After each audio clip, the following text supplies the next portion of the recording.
कथेचं नाव आहे डोंगरात हरवलेली वहिनी. सकाळी 11 वाजता स्वराला एका अनोळखी नंबरवरून कॉल आला. हॅलो, वहिनी हरवल्यात. पलीकडून गडबडलेला आवाज आला. काय? कोण? कुठे? स्वराच्या हातातला मोबाईल थरथरला. कॉल करणारा होता तिचा नवरा अमोलचा लहान भाऊ रोहित. ते तिथं 2 दिवसांसाठी पंचगणीच्या डोंगरावर गेले होते. पण सकाळी ट्रेकला गेल्यानंतर वहिनी म्हणजेच स्वराची नणंद रीमा अचानक गायब झाली होती. स्वरा तडक पंचगणीला पोचली.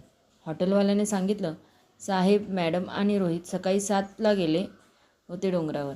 8:30 नंतर रीमा मॅडम परत आल्याच नाहीत. पोलीस तक्रार दाखल झाली होती. शोध मोहीम सुरू झाली. डोंगरावर काहीच पुरावा सापडत नव्हता. ना पावलांचे ठसे, ना फोन, ना ओरडण्याचा आवाज. स्वरा विचारात पडली. रीमा फारसे कुणासोबत बोलत नसे. ती सतत पुस्तकात, डायरीत बुडालेली.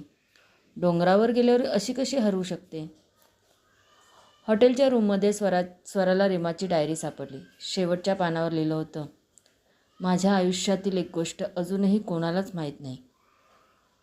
पंचगणीच्या डोंगरावर ती जागा आहे जिथे माझं दुसरं रूप दडलेलं आहे.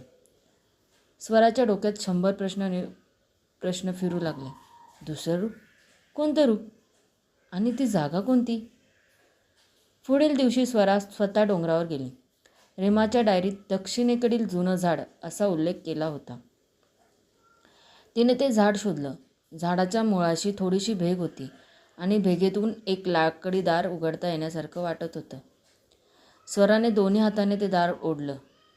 त्यामागे एका खडकात खोदलेली बारीक पायवाट होती. अंधारात उतरती पायऱ्यांची मालिका. तिने टॉर्च लावला. एक एक पायरी उतरत तिचं काळीज धडधडत होतं. ती 15 पायऱ्या उतरली तेव्हा ती एक लांब वळणाच्या बोगद्यात पोचली. बोगद्याच्या शेवटी थोडं उजेडात झोत दिसला. ते एक लहान गुहेसारखं दालन होतं आणि तिथे एका कोपऱ्यात रीमा शांत बसलेली होती. स्वराचा श्वास अडखळला. रीमा, तू इथे आहेस? सगळे शोधत आहेत तुला.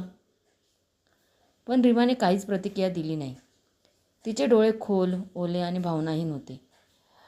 मी माझ्या भूतकाळात अडकले होते, रीमाने हळू आवाजात सांगितलं.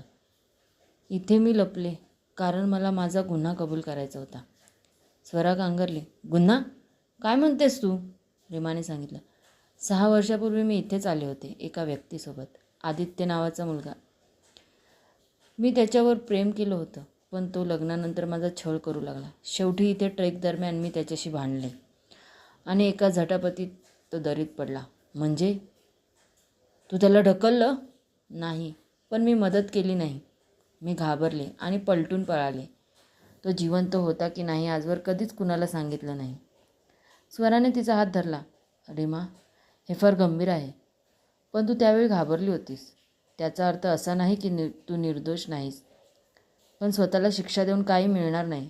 रीमा अश्रू ढाळत होती. स्वरा म्हणाली, चला आपण पोलिसांकडे जाऊ. हे सांगायला धैर्य लागतं आणि ते तुझ्याकडे आहे.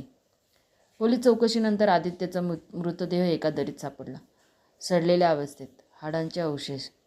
रीमाच्या सांगण्यानुसार घटनाक्रम तपासण्यात आला.